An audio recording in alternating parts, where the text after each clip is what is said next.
Hi and welcome everyone to another video. My name is Denis and today I'm going to show you my team selection for GW20 of Fantasy Premier League, so let's just jump straight into it. Okay guys, so as I said before, today I'm going to show you my team selection for GW20 of Fantasy Premier League, but before doing that I want to talk real short about how my team performed in Game Week 90. Now as you can see from the screen, just 31 points for me, so my game weeks are just going from bad to worse. As you can see from the screen, when someone like Virgil van Dijk is the top scorer of your team, you know that something's wrong with that team, right?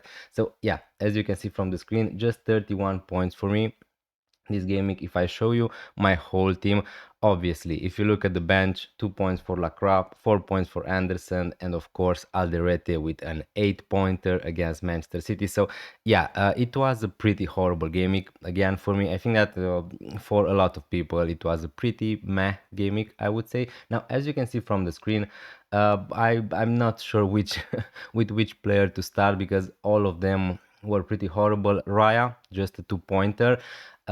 Again, we're going to talk about Gabriel probably in the next section, but you know that Timber, Gabriel, these players were subbed off with a clean sheet, and Raya obviously Arsenal conceded in the last minutes of the game, so he didn't keep that clean sheet. Not great.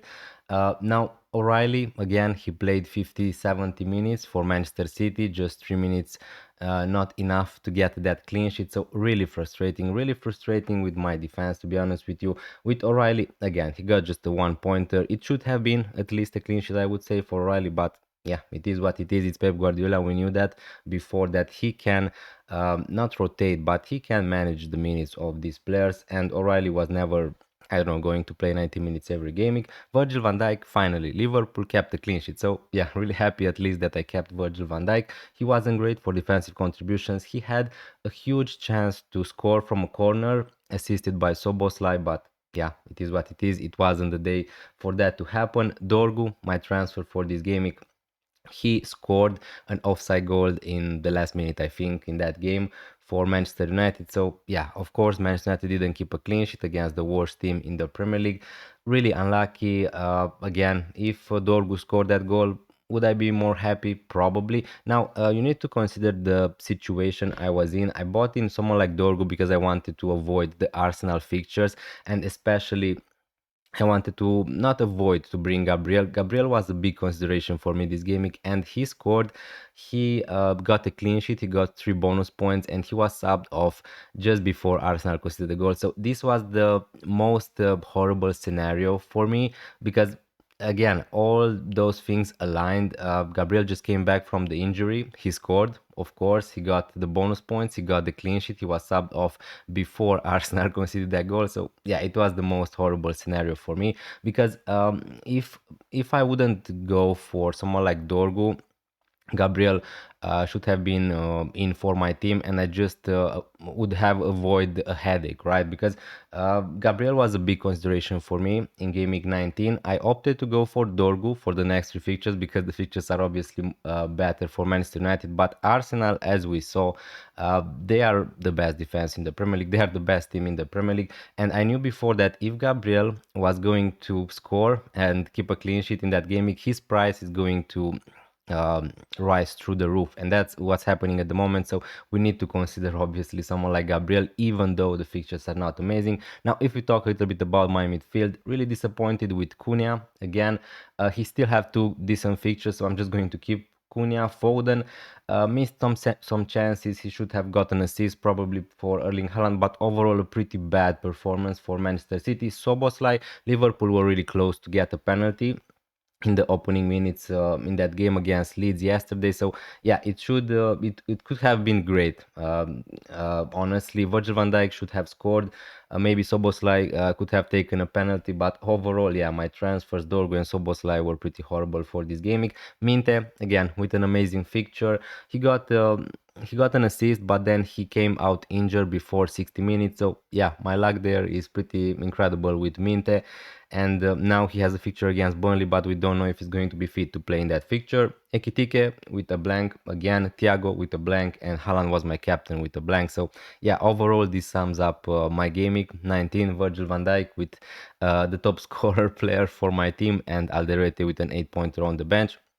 Again, my rank is horrible at the moment. I know, 500k, but the good part is that a new GW20 is right across the corner. So let's see what can I do with 2 free transfers. All right, guys, now let's move and discuss about how my team is going to line up for GW20 of Fantasy Premier League. Now, I had 2 free transfers before this game week and a lot of money in the bank. Now, I made an early move, so I need to say it.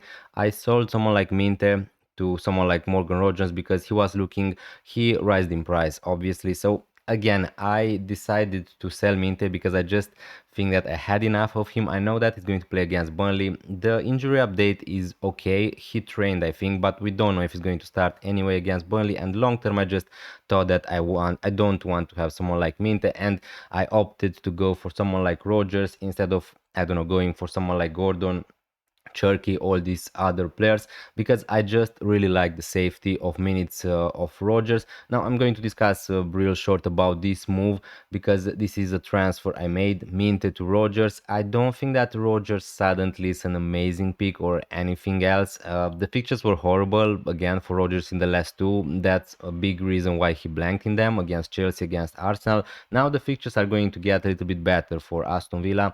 Nottingham Forest, Crystal Palace, Everton, Newcastle, Brentford, Bournemouth, Brighton. So the fixtures are decent. If I need to play Rodgers in all of those fixtures, I'm pretty happy to do so.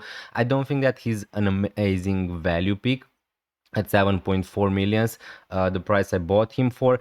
But again, I just think that there aren't a lot of amazing options in midfield. I have Foden, Cunha, Rogers, Soboslai. Again, players I'm missing in midfield, maybe someone like Bukayo Saka, but again, the fixtures are not amazing for them either. Bournemouth, Liverpool, Semenyo, he's going to be a Manchester City player soon enough, so we don't know how many games he's going to play at Bournemouth, so he's an uncertainty for me. I didn't really want to go for Bruno Guimaraes. And other than that, Palmer, I think that I'm going to wait a little bit more. Rice is the doubt again for Bournemouth. So my other options weren't amazing. Obviously, someone like Kudus could have been a nice option, I suppose. Enzo Fernandez is going to be an option, but at the moment, no. So yeah, this was my transfer. I still have 1 free transfer left, and I'm thinking of doing it today or tomorrow, but let's discuss about how my team is lining up currently. And as you can see, Raya is in goal. Now I know a lot of people probably are disappointed, frustrated with a pick like Raya because obviously he's a lot of money, and I get it. I don't think that he's great value, honestly. You can just have someone like Verbruggen or a cheaper goalkeeper who's going to do pretty much the same amount of points as Raya. But again, I just don't think that Raya is a priority for me at the moment. uh, so yeah, I'm just going to keep Raya for the moment. If you can have someone like Timber and Gabriel double up from Arsenal defense, probably that's the best way to do it. But again, the fixtures, Bournemouth away, Liverpool at home, doesn't scream a lot of clean sheets to me, honestly. But again, Arsenal could keep clean sheets against anyone, so it would not surprise me. But for the moment, for the next 2-3 gamings, Raya probably is going to be my goalkeeper. In defense, Virgil van Dijk, probably just going to keep him at the moment. Fulham away is not an amazing fixture. Arsenal away is a horrible fixture, but then it's Burnley at home. So at the moment, I think that I have other priorities, and I have the money in the bank to upgrade someone like Lacroix, someone like O'Reilly to a Gabriel without selling Virgil van Dijk. So I don't think that's a rush for me to sell Virgil van Dijk. But again, he's a consideration. Dorgu, I just bought him in Game Week 19, so definitely I'm not going to sell him. I'm just going to play him against Leeds and against Burnley, and then probably he's going to stay on my bench forever. But hopefully we can get something from Dorgu in those 2 fixtures. I'm not really expecting a clean sheet, honestly, for Manchester United against Leeds away after seeing Leeds against Liverpool. So, and also seeing Manchester United defense, yeah. But Dorgu, again, maybe he's going to play as a winger, maybe he's going to play as a left wing back, but he's still an attacking defender, and who knows, maybe even Man United can keep a clean sheet against Burnley. So he's going to stay, definitely. Van Dijk, Dorgu, they are going to stay. O'Reilly has a question mark on his name at the moment. I'm really frustrated, obviously, because he was took off before getting that clean sheet for Manchester City. If we got that clean sheet, maybe we wouldn't think about selling someone like O'Reilly. He's still a decent pick at that price. I think that he's still better value than Guardiola. He's an attacking defender, but the only problem is the fixtures for Manchester City are not amazing. Starting with Chelsea, with a new manager, Brighton, Man United, Wolves, Spurs, Liverpool, Fulham. So the fixtures are not great, but are not bad at the same time. Now, what I need to decide for my team is, in the first place, I was pretty sure I was going to sell Lacroix to Gabriel just to have him, because the thing is, I know the fixtures are not great for Arsenal. I'm not sure if they're going to keep two clean sheets against Bournemouth or Liverpool. But the thing with Gabriel is, even if I'm not going to buy him in the next two game weeks, I want to have Gabriel in my team. So that's the problem, and his price is going to skyrocket probably in the next two game weeks, something like that.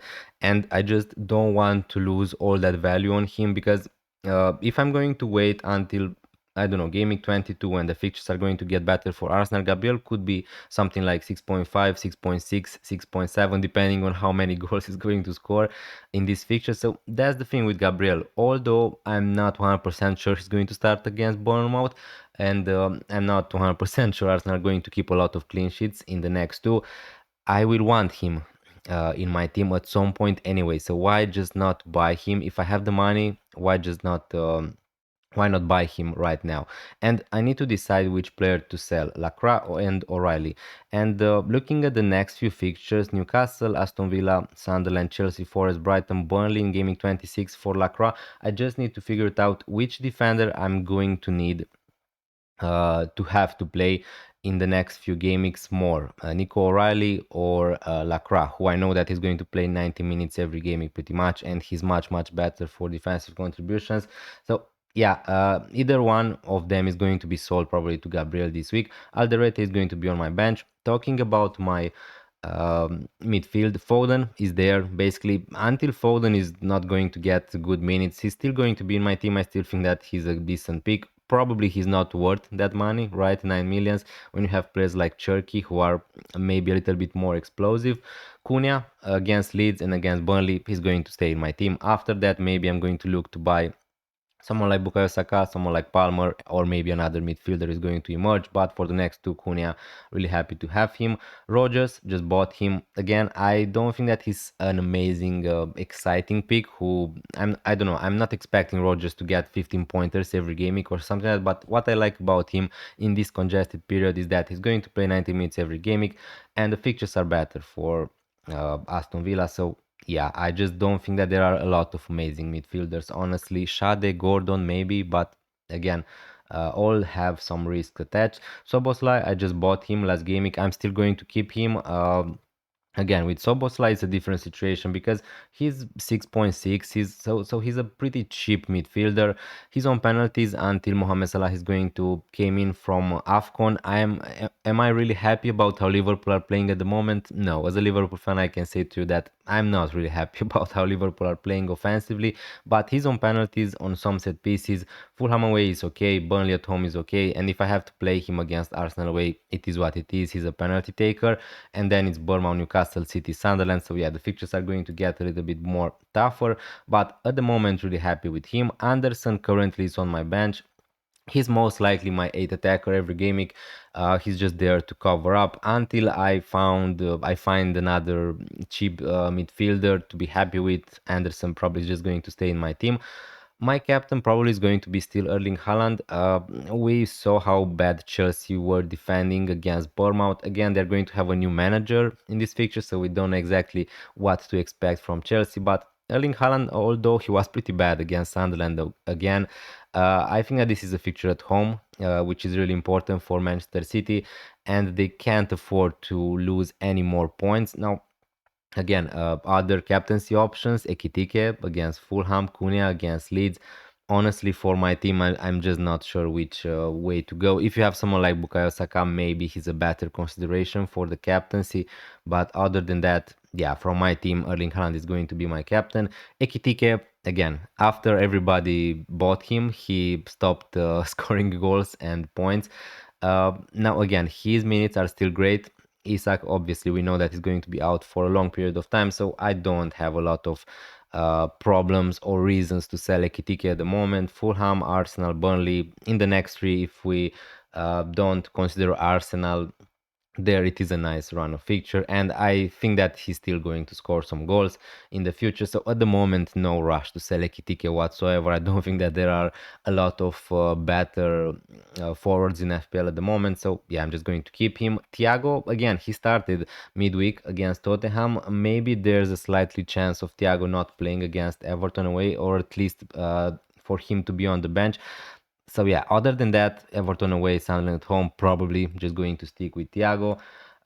So yeah, this is my team at the moment. As you can see, my priorities at the moment are probably I have one free transfer, so I think that I'm just going to go for Gabriel. If he's looking like to rise in price again before Gaming 20 deadline, probably I'm just going to buy Gabriel, and it's going to be either for Lacroix, either for O'Reilly, because I have the money to do it. Newcastle away, Aston Villa at home.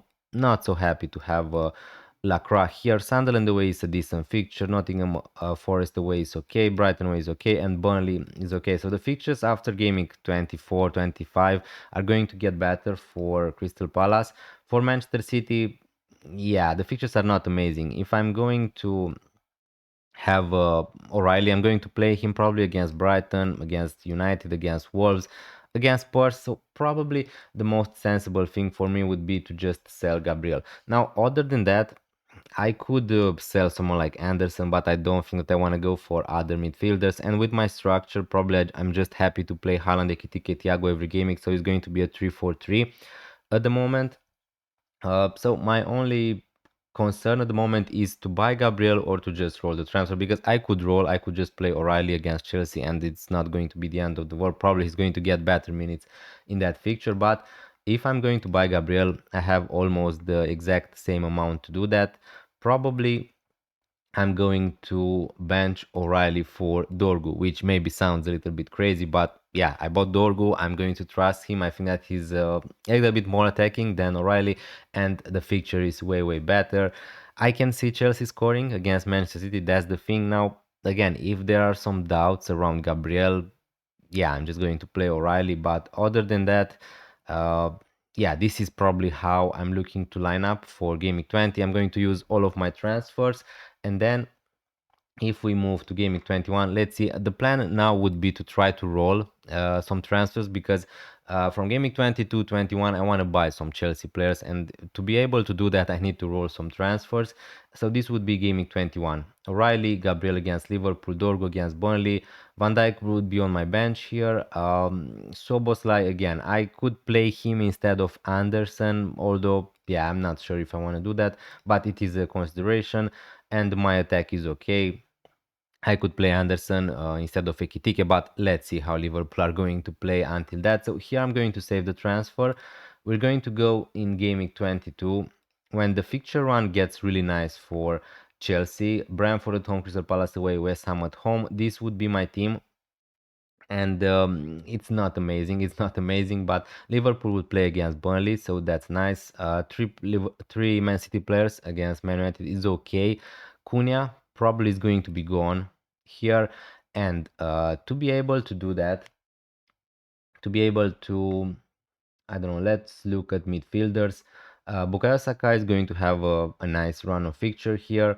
Semenyo probably is going to be a Man City player. Bruno Fernandes, if he's going to be back, he's going to play against Man City and Arsenal, so I'm not going to buy Bruno Fernandes just yet. The only player I don't know, maybe I will need is going to be Palmer. Now, if I'm not going to have the money and I don't want to go for some reason for someone like Palmer, I could just sell Cunha to Enzo Fernandez, and that's a possibility. Now, to buy Palmer by selling Cunha, I will need to make a big downgrade in my team, and yeah, probably I can't afford that for -4. What I can do is to sell Thiago to someone like Obi. Let me just see if I can. Yeah, I can't do that by selling Virgil van Dijk. Yeah,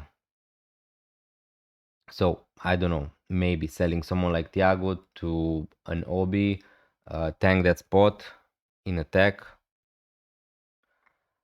And this way I could buy Palmer, and this would be my team for gaming 22. Now again, it's not amazing. Then this team is okay. Now yeah, Alderete against Crystal Palace at home is not amazing, but other than that I really like all my players. And in gaming 23, Probably I'm going to sell Virgil van Dijk. The fixtures are not great, and if we look this way, maybe I'm going to buy a Chelsea defender here. Although against Crystal Palace maybe it's not the best entry point, but yeah, this is at the moment my plan. Try to buy some Chelsea players by gaming 21, 22. If possible, try to get 3 players from Arsenal maybe. After gaming 20, after they're going to play against Liverpool. But at the moment, this is it. Currently, I'm debating if I'm going to buy Gabriel or not. Thanks a lot for watching this video this long. I really appreciate it. Happy New Year, by the way, to everyone. Thanks a lot for supporting this channel this entire year. And yeah, if you enjoyed this video, please consider leaving a like, hit that subscribe button if you're new around here, and I'm going to see you next time. Bye. Bag pura lor, când mă întreabă oamenii de unde sunt le zic de va. Apoi îmi bag pura lor.